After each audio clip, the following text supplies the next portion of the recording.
ই বিভাগের জলের পাইপ ফেটে কাটিগড়ার সার্কেল অফিসের সম্মুখস্থ পূর্ত সড়কের উপর জলমগ্ন হয়ে পড়েছে। এ নিয়ে আজ এলাকার সচেতন নাগরিকরা সরব হয়েছেন। তারা জানান, আজ দীর্ঘদিন থেকেই এমন অবস্থায় রয়েছে, কিন্তু বিভাগীয় কর্মীদের কোনো হেলদোল নেই। ফলে KH রোডটি বেহাল হওয়ার পথে। জল জীবন মিশনের নামে সরকার কারি কারি টাকা খরচ করলেও বাস্তবে তার উল্টো হচ্ছে বলে মতব্যক্ত করেন তারা। ব্যুরো রিপোর্ট, আজকের বড়া। এখন আমরা কাটিগড়ার সচেতন নাগরিক।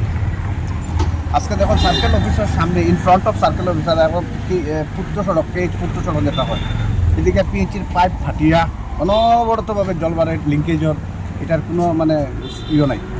আজকে দীর্ঘদিন থেকে এটা হওয়ার এই পদক্ষেপ নেওয়ার লাগে মানে পিএইচি বিভাগ কই বা এখানে জল জীবনের যারা আছে তার কোনো কর্মকর্তা যারা আছে তার কোনো নেই, খেলদুল নেই। কিন্তু এই যখন আজকে এই যে ফাটার ফলে কিতা হোক কেজ রোডটা আজকে নষ্ট হয়। আজকে অবস্থা দেখুন, আপনারা নিজে দেখুন অনবরত ফাটিয়া কেজ রোডের অবস্থা নাই আজকে।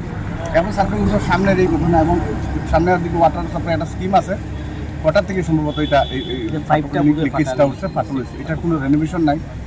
সরকারে কারি টাকা দেয় জল জীবন মিশনের মাধ্যমে, কিন্তু এটা কোনো রেনোভেশন, এটা ব্যাপারটা কিতা ওটা আমরা ঊর্ধ্বতন কর্তৃপক্ষের আপনার মাধ্যমে ঊর্ধ্বতন কর্তৃপক্ষের কাছে আমরা এটা হিরো চাইলাম আর কি, অথেন্টিসিটি দেখাইলাম যে এই যখন আপনারা লিকেজ আর অন্তত পক্ষে এই লিকেজটাকে কন্ট্রোল করিয়া কেজ রোডটারে অ্যাটলিস্ট বাঁচানোর চেষ্টা করবেন।